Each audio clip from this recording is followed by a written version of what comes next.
Frente a este mar, a 42 grados de latitud sur, en la provincia del Chubut, en los mares más australes del mundo, desembarcó la colonización galesa de 1865.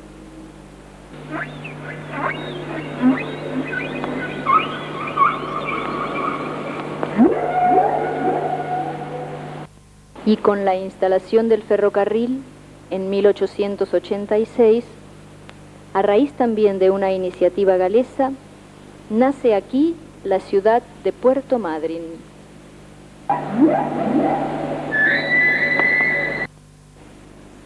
Su crecimiento inicial se produjo en forma lenta y con vaivenes en medio de los rigores del clima y los avatares económicos.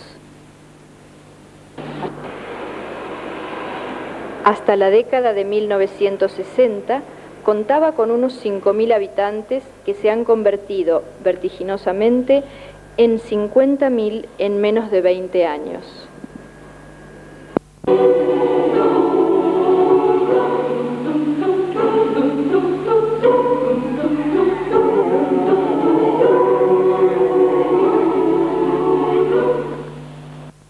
Una circunstancia de esta naturaleza incide en forma drástica en la identidad cultural del lugar.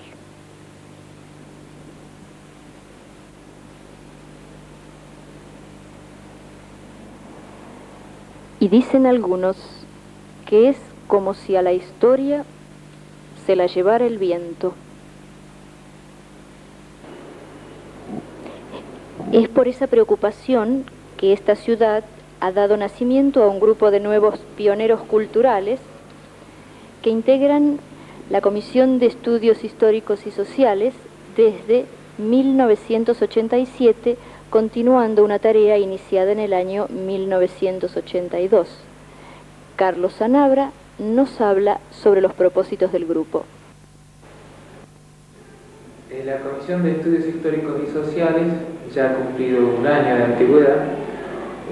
Comenzó sus actividades llenando un hueco que la cultura oficial, por decirlo de alguna manera, no lo ocupaba, y pretende rescatar a través del testimonio directo de antiguos vecinos y de las fotografías que estos mismos vecinos nos pueden ofrecer, la historia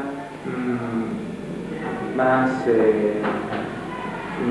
doméstica y vivida por ellos mismos, porque quienes formamos esta comisión nos encontramos de alguna manera avasallados por una aluvión de gente que ha llegado a la ciudad, y vemos que corre serio riesgo la identidad de esta ciudad. No queremos con esto decir que pretendemos rechazar a quienes llegan, sino que ellos se sumen a una historia que ya lleva más de 100 años en este lugar y que tiene ha tenido un desarrollo que es importante conocer, no solo para valorar lo que es preexistente en esta zona, sino además para poder sacar conclusiones que permitan enfrentar el futuro con una idea más concreta de lo que es esta región. Una de las primeras tareas que se impuso la comisión fue la localización de las construcciones más antiguas de la ciudad.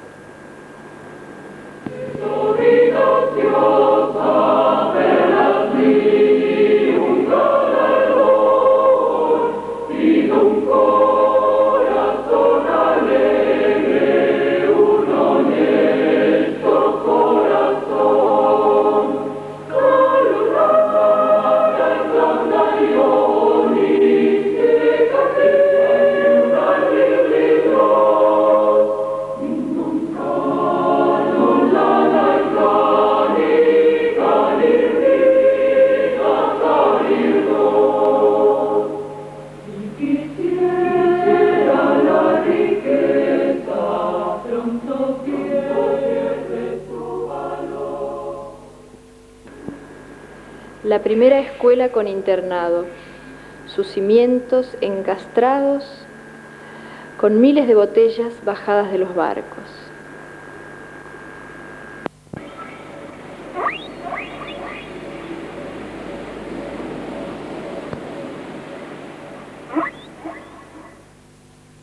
Las viviendas de chapa acanalada aún se conservan y siguen habitadas.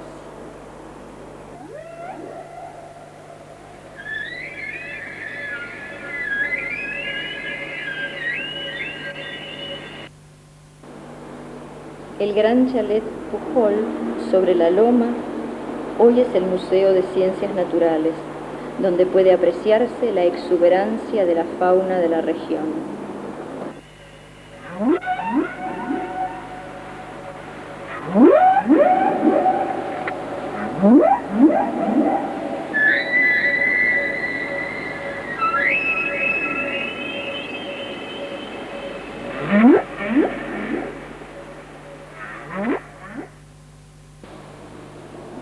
Desde su mirador se podía divisar todo el movimiento mercantil de la ciudad, concentrado principalmente en el puerto y el ferrocarril. Su propietario, Agustín Pujol, fue en los comienzos del siglo el dueño de una gran flota de carros, único medio de transporte de mercaderías hacia la cordillera. Y otro tema de rescate importante en Madryn es el cierre del ferrocarril. De ello nos habla Peter Seip, ex ferroviario. Después de años de funcionamiento, los ingleses que habían construido el ferrocarril vendieron al Estado lo que ellos ya no veían como algo rentable, y en el año 1922 pasó a manos del Estado argentino. Después de 40 años más de funcionamiento, finalmente por una política seguida por el Estado, el ferrocarril se cierra, se clausura en el año 1961, dejando a la zona sin este medio de comunicación, ese medio de vida que había significado durante años para esta región. Esto es lo que ha quedado. Hoy, la antigua estación del ferrocarril se ha convertido en terminal de ómnibus y será la futura sede del Centro de Estudios Históricos y Sociales y Archivo Histórico de la ciudad.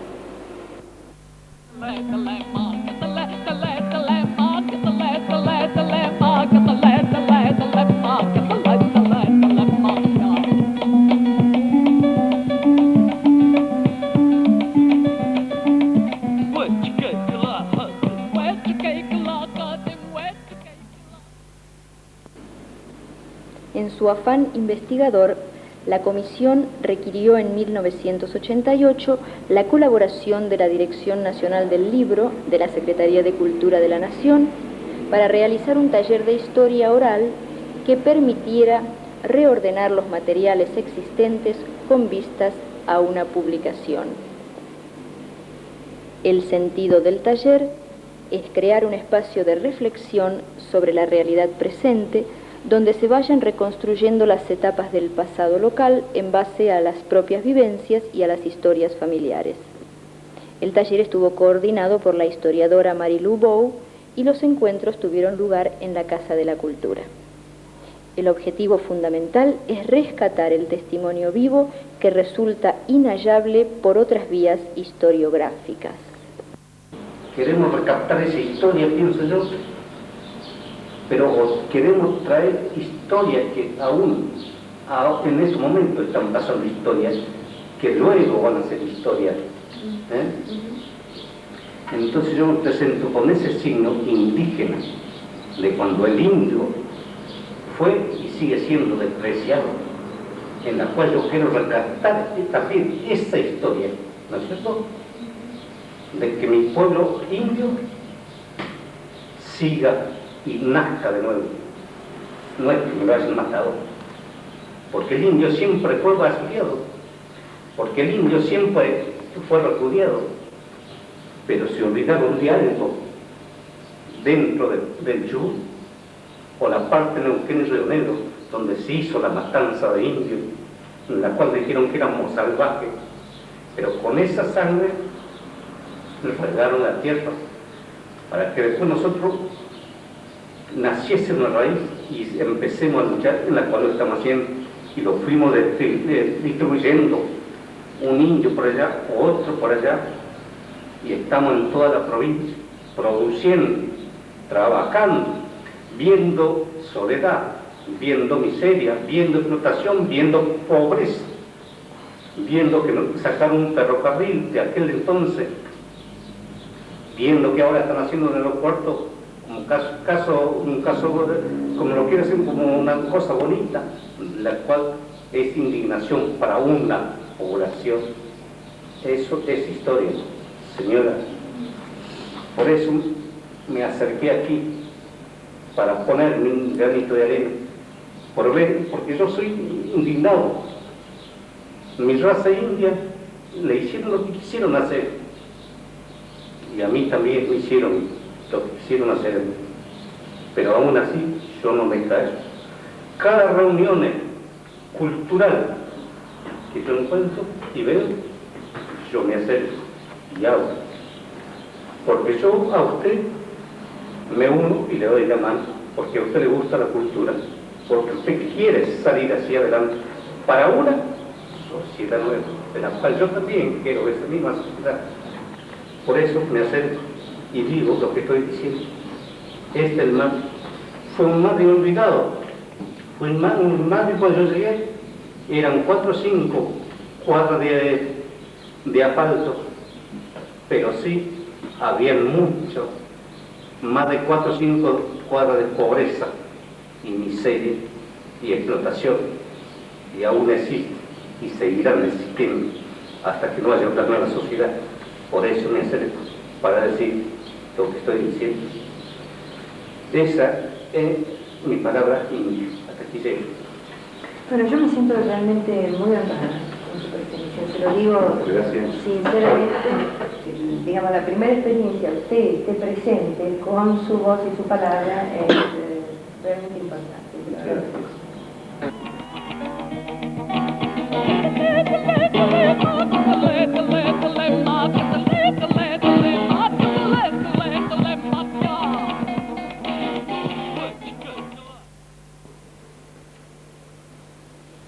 A continuación, los participantes se dividen en grupos para relatarse las historias familiares, los caminos recorridos y la época aproximada en que llegaron a Madryn.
grupos vuelven a integrarse en una mesa común con la consigna de revisar las analogías y diferencias de esas historias familiares.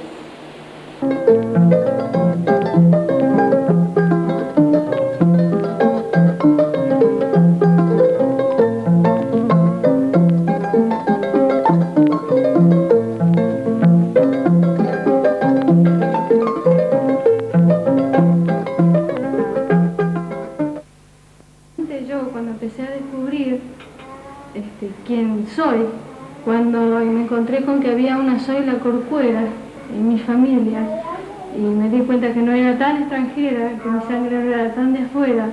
Cuando empecé a ver un montón de cosas, descubrí que hay un inca, una inca. Claro, empecé a darme más valor a mi personalidad, ¿no? Es como saber quién es uno, esa es la impresión que yo tuve, ¿no?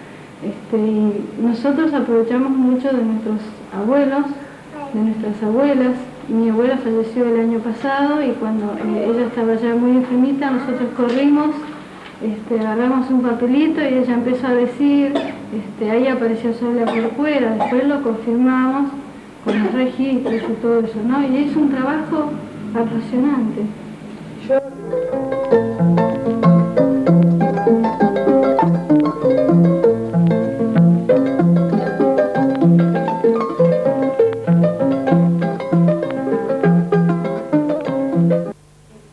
Lo primero que sale es que la historia de Madrid es la historia de la inmigración y de la migración, que son dos procesos que atraviesan el siglo XX y que, fíjense cuántas generaciones se quedan en su lugar. Analicen de todos estos. ¿Cuántas?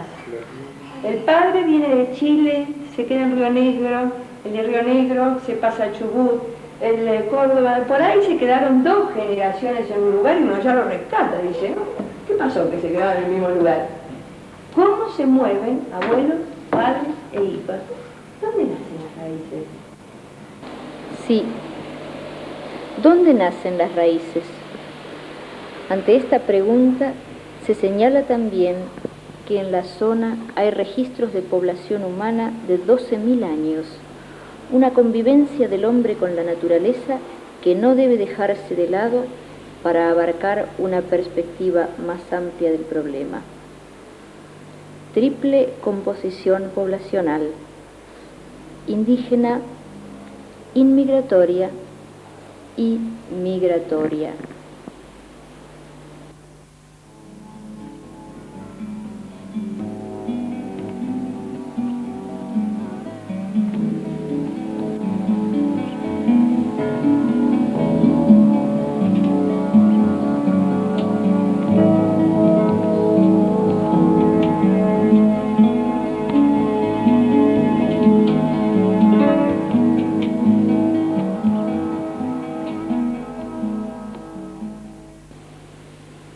Al día siguiente, con la incorporación de nuevos participantes, se analizan las etapas del siglo.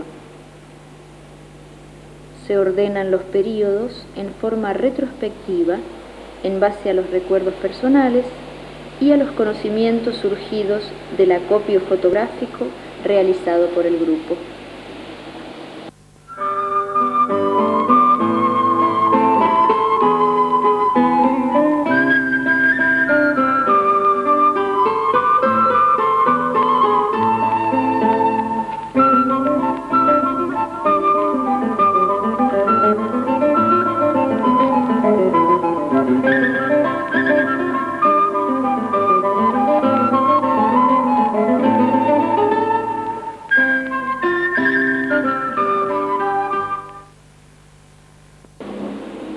Así surge, enlazado con el tema del cierre del ferrocarril en 1961, el otro tema importante, el paralelo 42, que se cierra en 1957.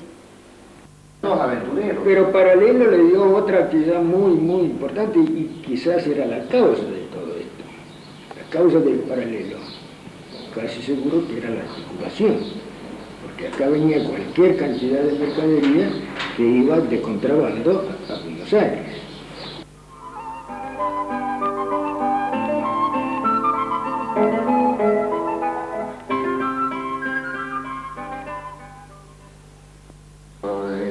Los ferroviarios, que yo calculo que eran 120 familias, que de repente tuvieron que salir a buscar otro recurso que no existía.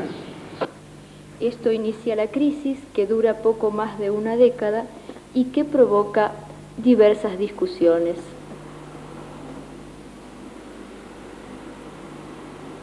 Buenos Aires no cortó nunca la actividad marítima de Madrid, no cortó nunca.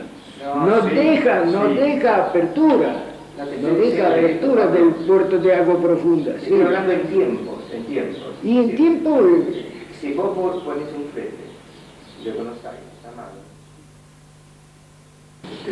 El puerto de Buenos Aires no influía en el abastecimiento de la región patagónica, porque al comienzo era un puerto internacional y toda la mayoría venía desde afuera. Buenos Aires no contaba, y para eso servía el ferrocarril. Era parte de un proyecto geopolítico exterior. Buenos Aires empieza a influir en la región patagónica, pero negativamente, al crearse la Administración General de Puertos. Entonces el puerto de Madrid y todos los puertos se empiezan a depender de Buenos Aires. Y ahí es donde influye negativamente, porque ahí es donde se encarecen los transportes marítimos y el ferrocarril que también. Se cierran las empresas de cabotaje por decreto. Claro. Y dejan el camino libre justamente para la competencia. No, yo lo que digo es que evidentemente esta realidad que está viviendo Madrid es producto de la industrialización a partir del 70-72, que fundamentalmente es Alba. Anterior a eso hubo una década, prácticamente una década de aguda crisis de esto de los despoblamientos de la ciudad, que se produjo por el cierre del ferrocarril. Fue una disminución notoria de la fuente de trabajo. Y anterior a eso, el hecho así importante fue el paralelo que le dio cierto movimiento económico que no quedó en la zona. Sí, el paralelo favoreció otras cosas. Pero no podemos... Esta etapa concluye a comienzos de la década del 70 con el desarrollo del turismo. El desarrollo del turismo que coincide con la instalación de la fábrica de aluminio Aluar. No, escúchame, Punta Tombo la descubrí yo y yo la difundí en todo el mundo. Yo personalmente la difundí en todo el mundo, a Punta Tombo. Yo tengo la nota del director de turismo de acá, en aquella época, donde me dice que los pingüinos de Punta Tombo son contraproducentes para el turismo, porque es un sinónimo de frío y nadie va a venir a verlos. Mirá los disparates. Pero eso yo tengo todo eso documentado. Esto que decimos, Aluar y cambios en el turismo. Aluar.